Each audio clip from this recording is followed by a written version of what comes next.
The story of money rarely begins with money. It begins with the quiet assumptions we inherit without knowing, the beliefs whispered into our childhood, shaping us long before we ever question them. Most people grow up learning the same script: study hard, get good grades, find a secure job, work for decades, save what you can, hope it's enough. But every now and then, someone looks at that script and asks a dangerous question: what if everything I was taught about money is incomplete? This is the question that changes Robert's life at the age of 9, on a small island in Hawaii, where wealth isn't just a number, but a lifestyle, a smell, a sound. Where you can actually see the difference between the people who struggle and the people who seem to play life like a game they've already won. Robert watches his own father, highly educated, respected, hardworking, yet always worried about bills, taxes, rising costs. And then he sees another man, the father of his best friend Mike, barely educated, never finished 8th grade, yet moving with a confidence that comes from understanding something most people never understand. Two dads, two views of money, two futures unfolding in front of a boy trying to make sense of the world. Nothing dramatic announces the beginning of a financial awakening. Sometimes it begins with a father saying, "Son, if you want to be rich, you need to learn how to make money." And the boy, eager and curious, asks the only question a child knows: how do I make money? Most parents would laugh it off. But Mike's father doesn't. He asks the boys to work for him. And not for much. 10 cents an hour stocking shelves in a dusty small store environment where the heat sticks to your skin and the minutes stretch painfully. But something is happening beneath the surface of those long afternoons. The boys aren't learning a job. They're being prepared for a lesson that doesn't sound like a lesson at all. Because one day, the frustration boils over. Robert storms out. He feels cheated, used, angry. He wants fairness. He wants pay. He wants answers. And that's when Rich Dad, as he will later call him, tells him something that freezes the moment in his memory forever. You're seeing the world the way most people do. You think your emotions are real facts. You're letting anger guide you, instead of learning what life is trying to teach. Robert, confused and insulted, demands to understand. And Rich Dad points him to a truth that becomes the foundation of everything that follows. The poor and middle class work for money. The rich have money work for them. It sounds simple. Too simple. And yet, the moment those words sink in, the world shifts. The store shelves, the customers, the nickels and dimes, they become symbols. Symbols of a treadmill where most people run all their lives, believing they're moving forward while standing in the same place. Rich Dad tells the boys that if they want real wealth, their first fight isn't against taxes, bosses, or low pay. Their first fight is inside themselves. Fear and desire. The fear of being without money. The desire to buy things that feel good for a moment but chain you for a lifetime. Emotional traps, invisible but powerful. If you've ever wondered why people stay in jobs they hate, why they spend years complaining about their bosses but never walk away, why the thought of losing a paycheck terrifies them more than losing their freedom, this is why. Fear of being without money pushes them onto the treadmill. Desire for comfort keeps them running. Fear, desire, a cycle that looks like responsibility but often hides captivity. Most people never escape it, but Rich Dad demands that Robert learn to see it, feel it, question it. He makes the boys work without pay until their minds break out of the idea that money is earned only through labor. And when the breakthrough happens, it happens quietly. Robert finds an opportunity nobody else saw. The old comic books thrown away in the store's waste pile. Stacks of vivid worlds kids would love. Robert and Mike gather them, organize them, and open a small library in Mike's basement, charging kids a dime for 2 hours of reading. Suddenly, money appears, not through hours worked, but through an idea executed. It's small, imperfect, eventually shut down. But the seed is planted. The moment you realize you don't need a boss to make money, the world expands. Rich Dad explains that the most powerful asset each person has isn't their job or salary. It's their mind. Trained well, the mind can create unlimited wealth. Trained poorly, the same mind will create excuses, debt, fear, and a lifetime of financial struggle. Schools teach many things, but they rarely teach how money works. And so, most people step into adulthood financially blind, wearing their degrees like armor while walking into a battlefield they've never been trained for. Robert watches his poor dad, his real father, repeat the mantra of the educated middle class. Get a safe job. Work hard. Live within your means. The government will protect you. His father believes deeply in the system. He believes the union will fight for fairness. The pension will be enough. The path is secure if you simply follow it. But life tests beliefs, and the system shifts beneath him. Budget cuts appear. Politics interfere. Job security, the very idea of it, begins to show cracks. The man who values education begins to see how little formal education prepares someone for the financial complexities of life. Meanwhile, Rich Dad, Mike's father, says something that sounds almost reckless. The moment you need a paycheck, you become a slave to it. Harsh words. But he's not insulting work. He's showing the trap hidden inside dependence. If you need a paycheck to survive, your options shrink. You won't take risks. You won't explore opportunities. You won't question authority. You won't walk away from a toxic job. You'll cling to security, even when it's slowly eroding. And this, he says, is why most people never become wealthy. The world is full of opportunities, but they're invisible to the eyes, trained only to look for safety. As the boys grow, Rich Dad teaches them something most adults go their entire lives without hearing. It's not how much money you earn that matters. It's how much you keep, and how effectively you make it grow. Most people increase their income only to increase their spending. They buy bigger houses, nicer cars, new gadgets, better vacations. The lifestyle expands with the paycheck. The expenses meet the income. The treadmill speeds up. This is the trap of the middle class. They confuse high income with wealth. They believe debt is normal. They think owning a house makes them secure. They call liabilities assets because society taught them to. And that misunderstanding silently shapes their entire financial destiny. Rich Dad breaks this illusion with a single question. Does it put money in your pocket or take money out? An asset puts money in. A liability takes money out. Most people reverse this without realizing. The house they are proud of drains them through mortgage, taxes, maintenance, insurance. Their car depreciates every day. Their credit card gives them status today and change tomorrow. But real assets, businesses, investments, rental properties, intellectual property, grow even while you sleep. The world begins to separate into two groups: the ones who chase comfort and the ones who chase financial intelligence. Robert learns that the wealthy play by a different set of rules, not because they cheat, but because they understand the game. They know taxes reward investors and entrepreneurs, not employees. They know corporations are shields, not just companies. They know debt can be a tool.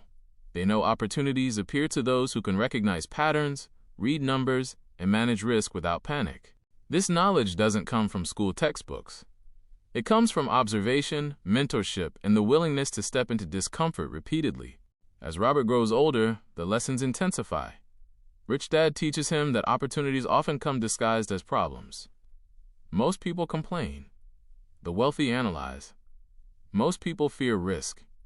The wealthy learn to mitigate it. Most people let their emotions decide. The wealthy use logic to guide them through emotional storms. Over and over, the same truth appears. The difference isn't money. It's mindset. But mindset alone isn't enough. Action separates dreamers from players. Rich Dad trains Robert to recognize the subtle moments when fear whispers its old lies. What if you fail? What if you lose money? What will people think? These moments are crossroads. Most take the path of safety.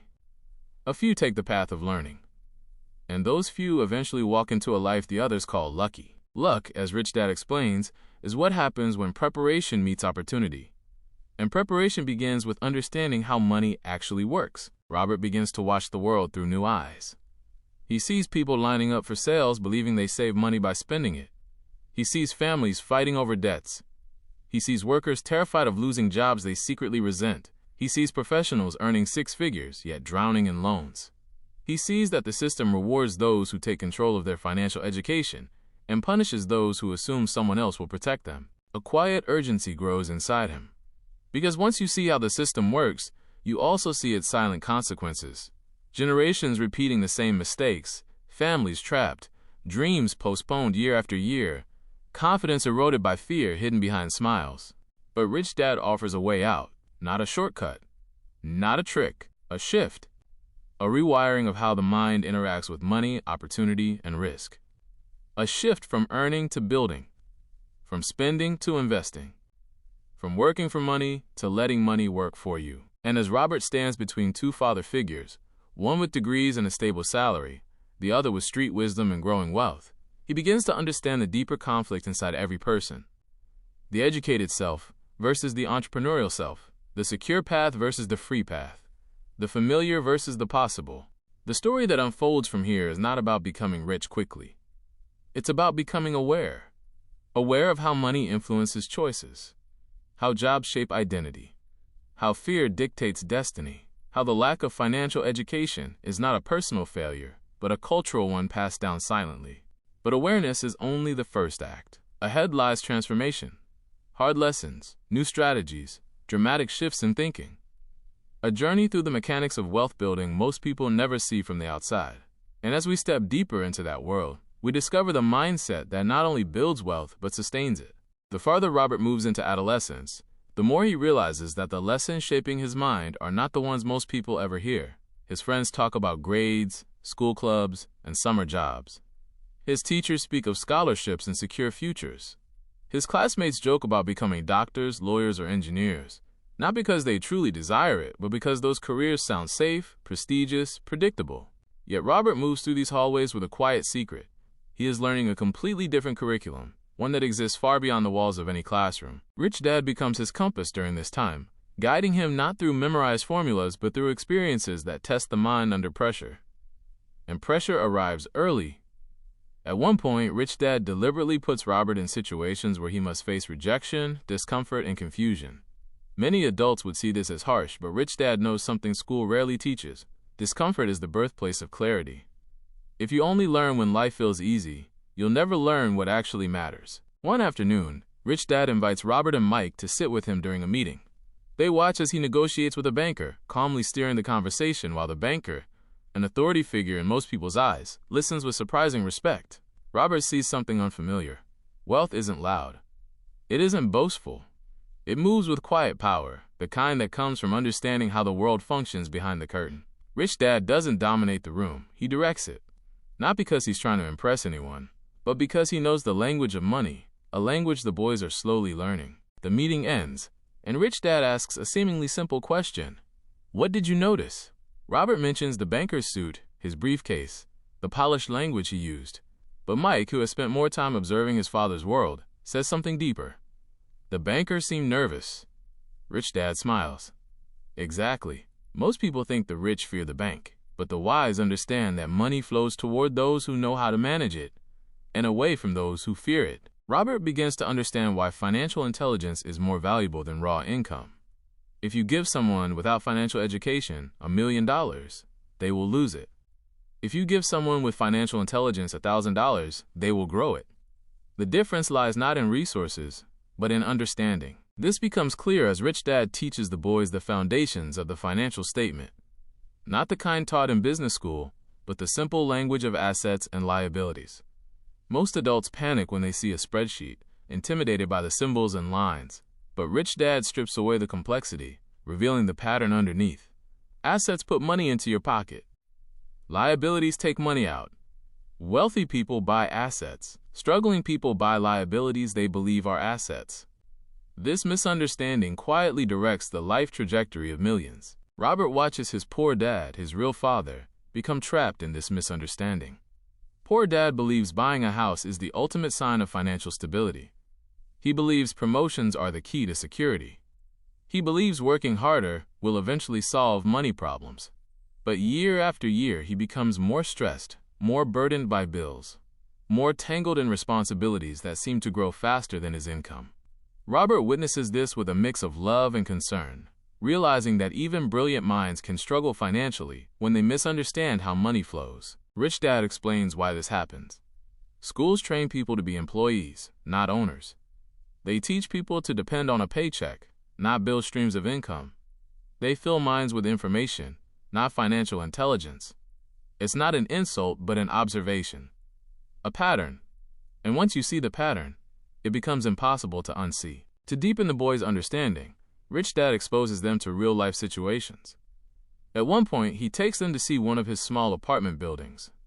The boys walk through the property, noticing the peeling paint, the worn carpet, the tired structure. It doesn't look glamorous. It doesn't look impressive. But Rich Dad shows them how the numbers work. How the rent from the tenants pays the mortgage, covers expenses, and still leaves a profit. How the building appreciates in value over time. How tax laws favor property owners. How money, quietly and consistently, flows toward those who know how to position themselves. Robert asks, why don't more people do this? And Rich Dad answers with a simplicity that cuts deep. Because people are trained to fear mistakes. They are taught that failure is shameful. They avoid risks because they were never taught how to manage them. Rich Dad explains that the wealthy aren't fearless. They are simply better at handling fear.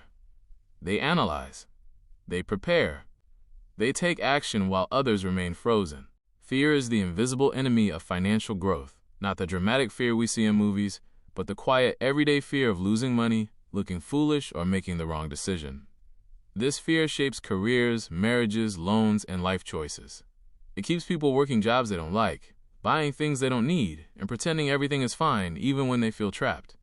But Rich Dad teaches the boys to confront fear directly. He tells them, if you want to escape the rat race, you must first escape the fear that keeps you inside it. The rat race, this cycle where people wake up, go to work, earn money, spend money, increase liabilities, and return to work to pay for them, plays out in front of Robert every day. He sees adults brag about raises, only to complain about taxes. He sees families excited about new cars, only to argue about monthly payments. He sees neighbors move into bigger homes, and then worry about the cost. He sees people smiling publicly while silently trapped privately. The rat race is not about income level, it is about dependency. The paycheck becomes an anchor, and the dream of financial freedom becomes a distant fantasy. But Rich Dad reveals that there is a path out of this cycle. A path that begins with changing the way you think, not about earning more, but about building structures that earn for you. Businesses, investments, passive income streams. The average person hears these words and thinks they are too complex. But complexity is not the real barrier. Fear is. To teach the boys resilience, Rich Dad sometimes gives them tasks without full instructions, forcing them to figure things out. They make mistakes. They lose small amounts of money. They misjudge situations. And Rich Dad lets them. Not because he's indifferent, but because he knows something powerful. The earlier you learn to fail with small stakes, the better equipped you become to succeed with large stakes. Failure is not the end. It's data. Information, feedback. The sooner you accept this, the faster you grow. Robert begins to see why so many smart people struggle financially. Poor Dad, with his advanced degrees and intellectual brilliance, becomes paralyzed when facing financial uncertainty. He trusts job security. He trusts retirement plans. He trusts systems that were designed for a different era. But the world changes faster than these systems can keep up, and those who rely on outdated models find themselves drifting. The boys also learn that financial intelligence is not one skill. It's a collection of skills working together. Accounting, investing, market understanding, the law, taxes. Many people focus on one skill and ignore the rest, believing hard work alone will save them. But the wealthy know that building wealth is a multidimensional game. You must learn enough in each area to make intelligent decisions. You don't need to be an expert in everything. You need to be competent enough to recognize opportunities. Rich Dad demonstrates this through stories of people who lost fortunes because they knew how to earn money but didn't know how to manage it. Athletes, celebrities, lottery winners, professionals with high incomes, people who appear wealthy but live one misstep away from collapse. Their problem is not income, it's financial architecture. A mansion built on sand will collapse no matter how expensive the materials. Wealth works the same way. As Robert grows older, he receives conflicting advice from his two fathers. Poor Dad encourages him to attend college, get a stable job, and climb the ladder. Rich Dad encourages him to learn how money works, how people think, how markets behave, how opportunities unfold. Poor Dad emphasizes security. Rich Dad emphasizes independence. Poor Dad pushes him toward predictability. Rich Dad pushes him toward possibility. This emotional tug-of-war becomes a defining moment in Robert's life. Most people choose one path without ever seeing the other. Few have the privilege of experiencing both worlds so closely. And this duality teaches Robert a profound truth. Wealth and poverty are not defined by money, but by mindset.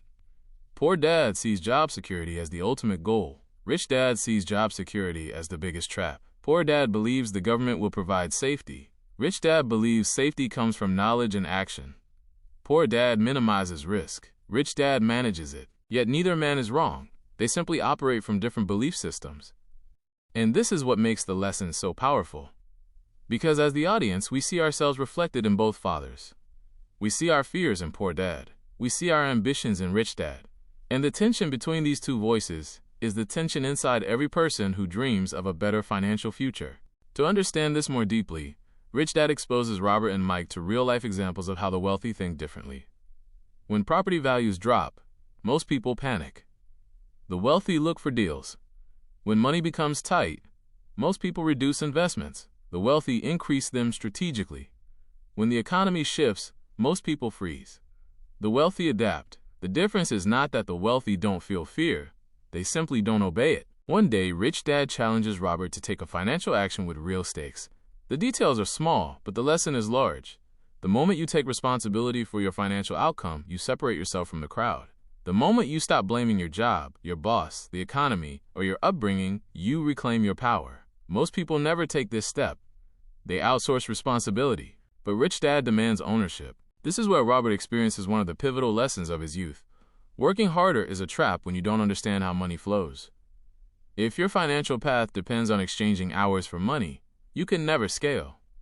You have a ceiling on your income, your time, your energy. But when you build systems, assets that generate income independently of your hours, the ceiling disappears. You shift from linear growth to exponential potential. As the lessons deepen, Robert begins to realize that wealth is less about accumulation and more about alignment. Aligning your decisions with long-term growth instead of short-term comfort. Aligning your mind with opportunity instead of fear. Aligning your habits with financial intelligence instead of emotional spending. And aligning your identity with someone who creates value, not someone who waits for it. But transformation is never smooth. It requires conflict. And the conflict arrives when Robert faces a choice between a secure job offer and an uncertain path of learning under Rich Dad. Poor Dad urges him to take the job. Rich Dad urges him to keep learning. The world expects him to choose the safe route, but safety, he begins to see, can become its own prison. The next stage of his journey moves beyond childhood and into the open world, where the lessons become sharper, the risks become real, and the opportunities grow larger. It is here that Robert learns the strategies the wealthy use to build lasting wealth, strategies available to anyone willing to think differently. And as we move into the next part of this journey, the transformation deepens, revealing the mechanics of investing, the psychology of wealth, and the mindset that turns financial knowledge into financial freedom. Stepping into adulthood, Robert discovers that the world beyond childhood lessons is far more complex, unpredictable, and revealing. Theory becomes reality. Stories become experiences. And suddenly, the truths Rich Dad taught him begin to appear everywhere, hidden in conversations, embedded in transactions, woven into the behavior of people who don't even realize what drives them. It becomes clear that financial education isn't something you learn once. It is a lifelong lens through which you interpret the world. One of the first lessons adulthood delivers is the illusion of salary-based confidence. Robert watches people celebrate promotions, bigger paychecks, and new titles, as if they've won a lottery. But beneath the excitement, he sees something Rich Dad warned him about, the golden handcuffs tightening. The more people earn, the more they spend. The more they spend, the more they depend on that higher income. And the more they depend, the less freedom they have to walk away, experiment, or take risks. The paycheck becomes a chain, disguised as progress. Robert sees this clearly when a few of his friends graduate with prestigious degrees and land high-paying jobs. For a moment, they glow with pride. But months later, their lifestyles inflate.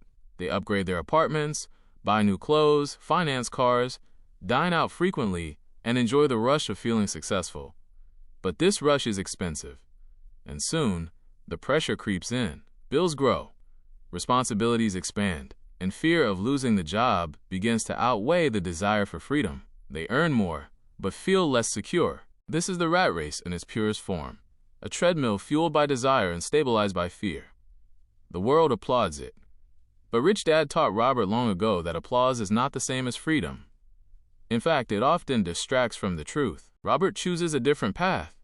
He works various jobs not for the money but for the education. Management, sales, marketing. Disciplines that teach skills rather than offer stability. His poor dad is confused by this. Why jump from job to job? Stay in one place. Build a career. But Robert understands something critical.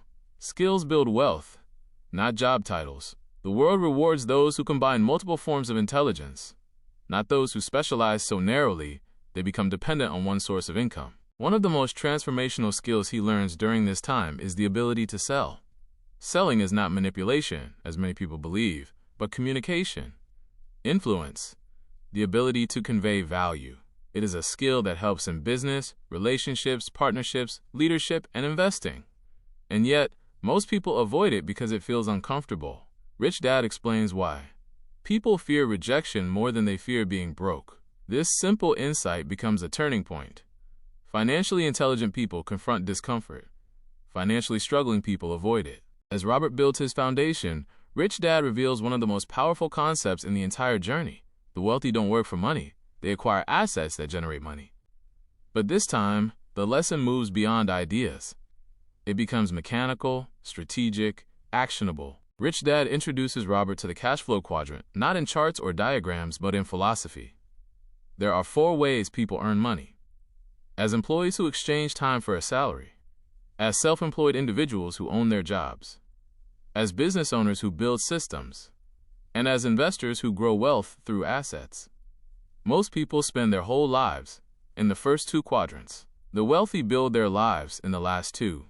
This shift requires courage, education, and a willingness to unlearn what society teaches. One of the clearest demonstrations of this philosophy comes when Robert studies how the wealthy pay significantly less in taxes than the middle class, even though they often earn far more. He realizes this isn't cheating. It is knowledge. Employees are taxed at the highest rates. Business owners and investors legally use structures like corporations, depreciation, and deductions to reduce taxes. The system isn't unfair. It simply rewards those who understand it. But because schools don't teach these concepts, most people never see these opportunities. At this stage in his life, Robert begins actively looking for investments. Not because he has large amounts of money, he doesn't, but because Rich Dad trained him to look for opportunities, not excuses. And opportunities appear to those who know how to see.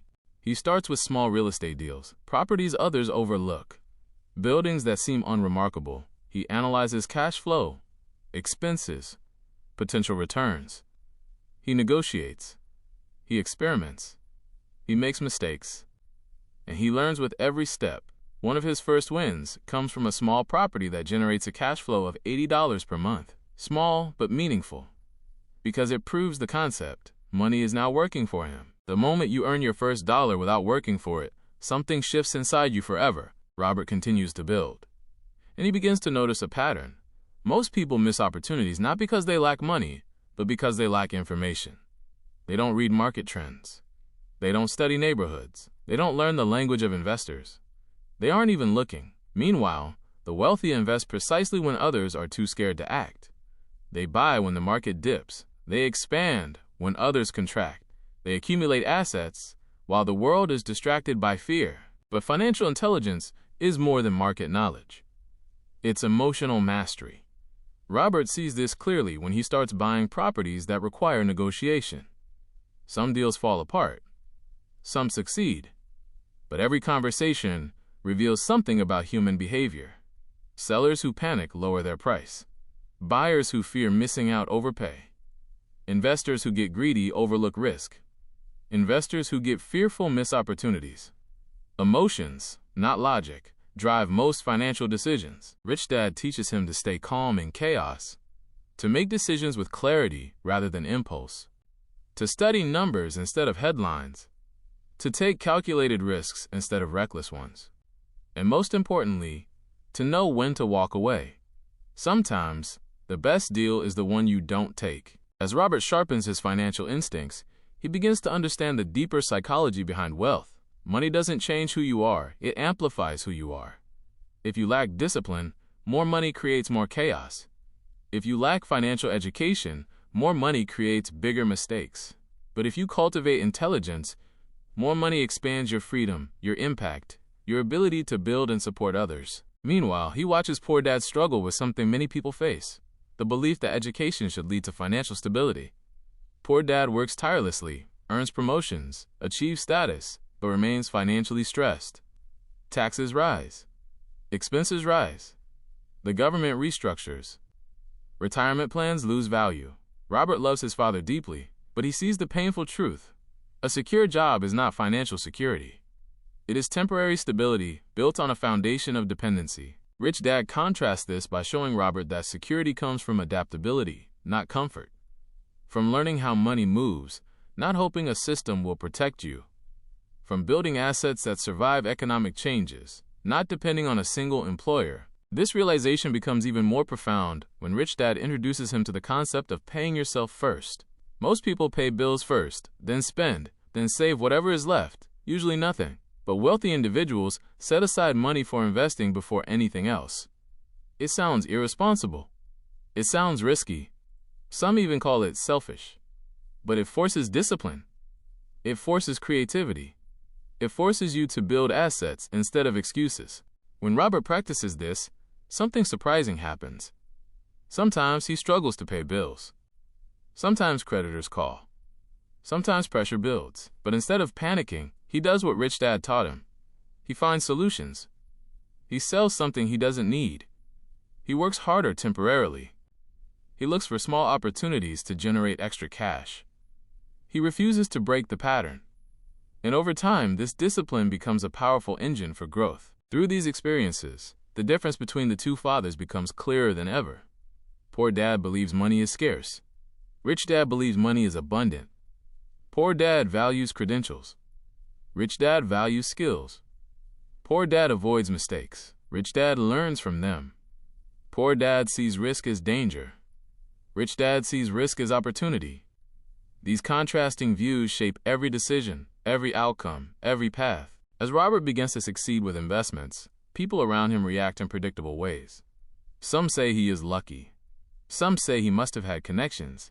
Some say they could have done the same if they had the time. But these responses reveal a pattern Rich Dad warned him about. Most people protect their limiting beliefs by denying the possibility of change. They blame circumstances instead of analyzing decisions. They justify inaction instead of confronting fear. But financial freedom requires brutal honesty, not about the world, but about yourself. What do you fear? What do you avoid? What skills are you lacking? What excuses do you cling to? What patterns do you repeat? Until you face these questions, nothing external will change. As Robert grows more confident, Rich Dad challenges him with larger concepts: leverage, scaling, markets, partnerships. He teaches him to build systems that operate without him, emphasizing a powerful truth. If your income depends on your presence, you don't own a business, you own a job.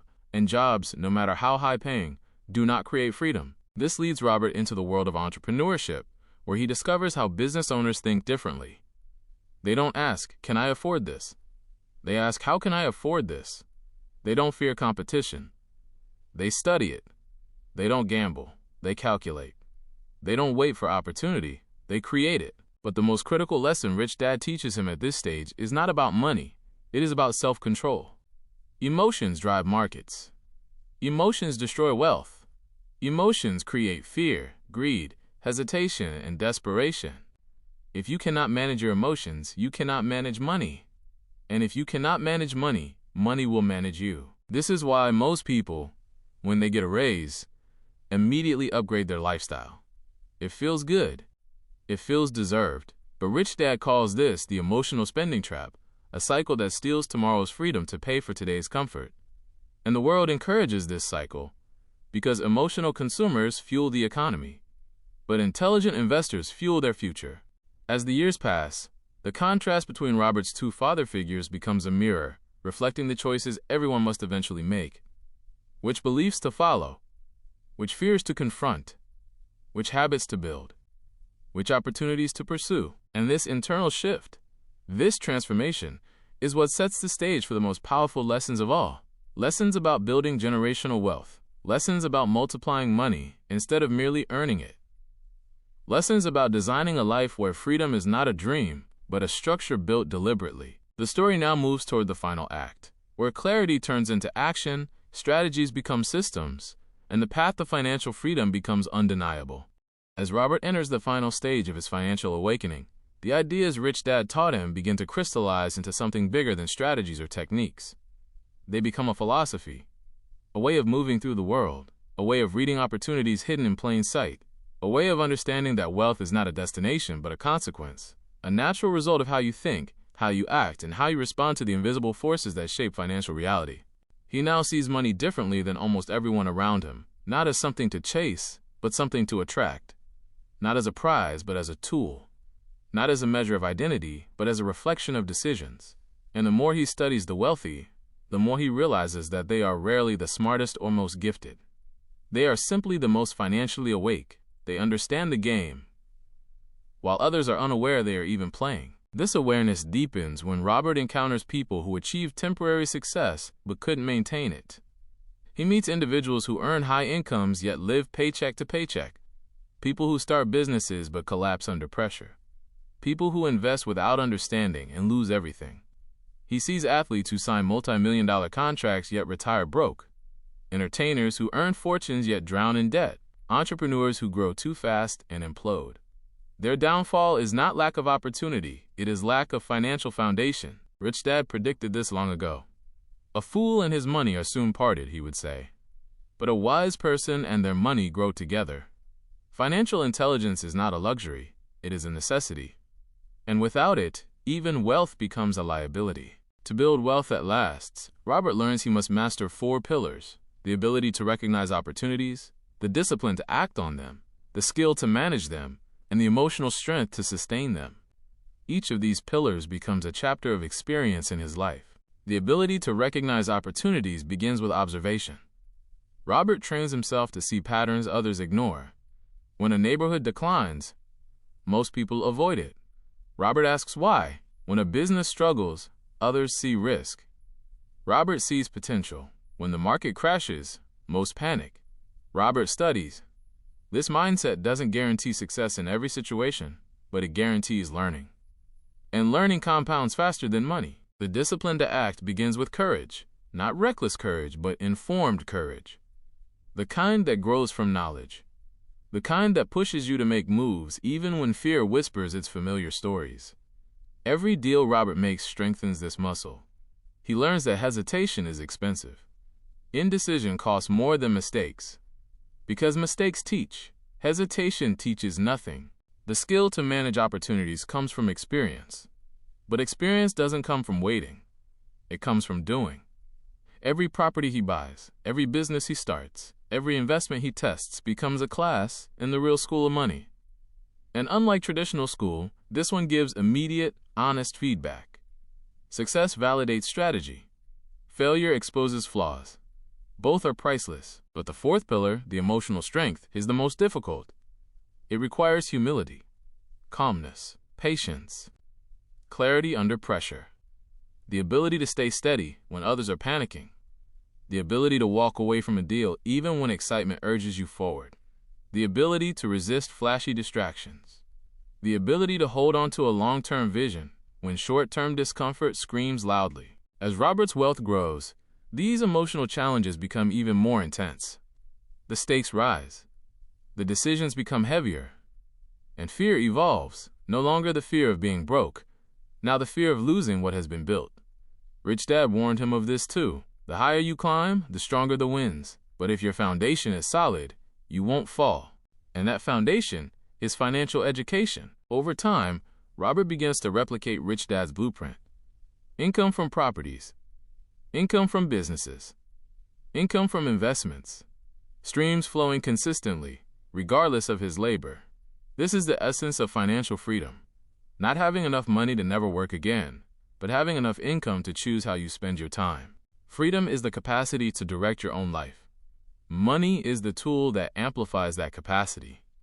Financial intelligence is what sustains it. With this freedom, Robert begins to reflect on the journey of his 2 fathers.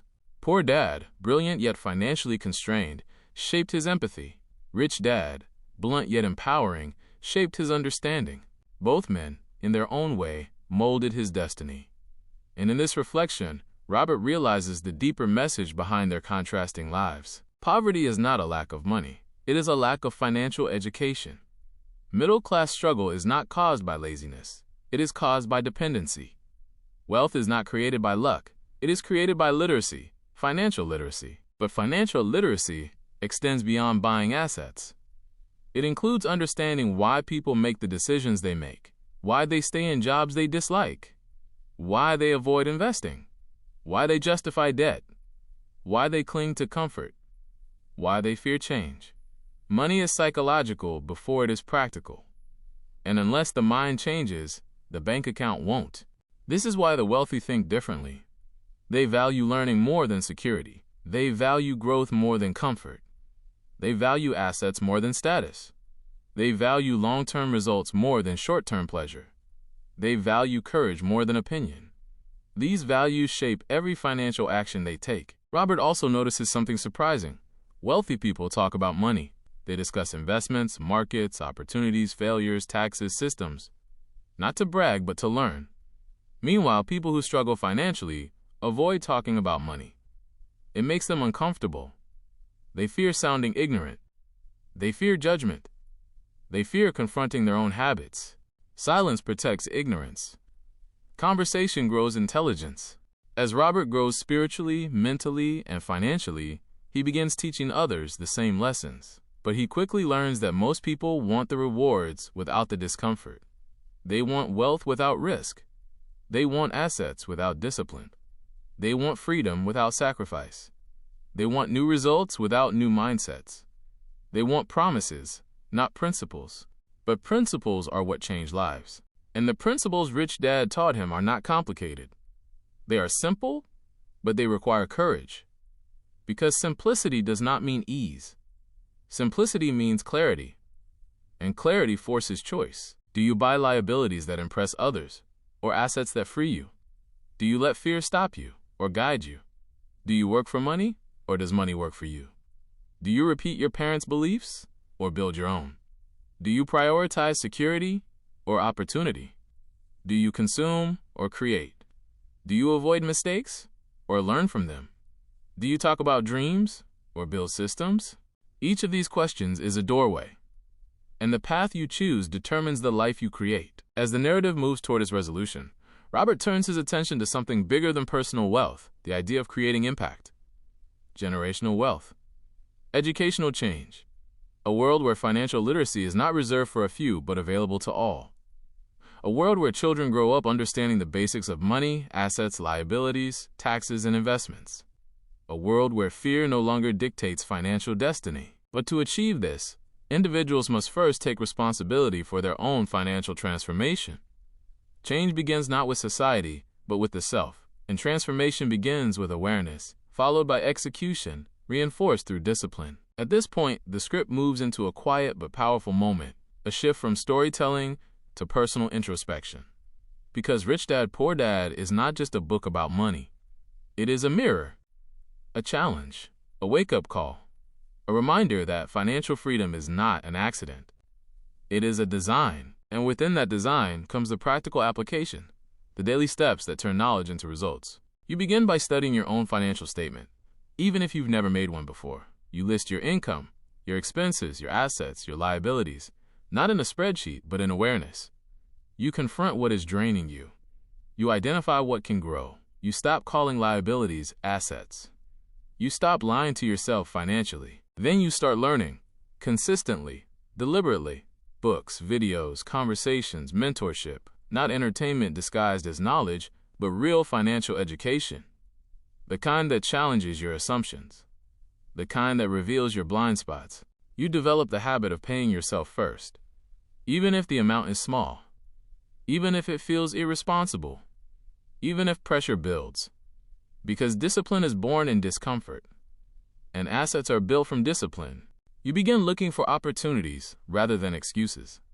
Small investment chances, low-cost deals, skills you can acquire, side ventures you can test. You start small, because small wins create confidence. Confidence creates momentum. Momentum creates transformation. You surround yourself with people who think about money intelligently, even if it requires changing your environment.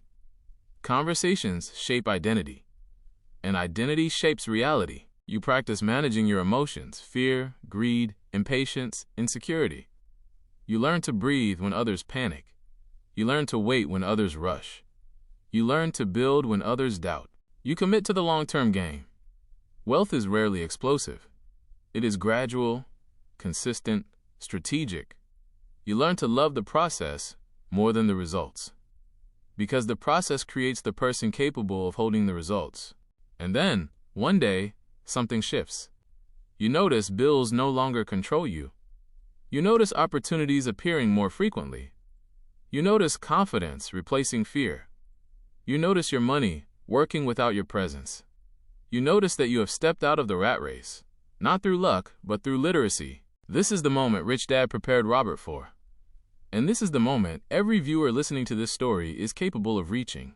The journey is not easy. It is not quick. It does not promise comfort, but it promises something greater: freedom, control, confidence, and the ability to design a life on your own terms. Because money is not the goal. The goal is mastery. The goal is choice. The goal is becoming someone who can face uncertainty with strength, face opportunity with clarity, and face challenges with intelligence. You are not defined by your past. You are not limited by your upbringing. You are not trapped by the financial beliefs you inherited. You are capable of learning the language of wealth. You are capable of building assets. You are capable of transforming your financial future. The question is not whether financial freedom is possible. The question is whether you will do the work required to claim it. And as the story closes, the message becomes clear. You don't need a rich father to teach you. You don't need permission. You don't need perfect timing. You don't need to be born into wealth. You need awareness. You need courage. You need education. And you need to begin, because everyone has two fathers inside them, the one driven by fear, scarcity, and limitation, and the one driven by intelligence, possibility, and wealth. The father you choose to listen to determines the life you live, and the journey toward the life you want begins the moment you decide you deserve to learn how money truly works. That is the real lesson. That is the real inheritance. That is the real freedom, and it is available to you now.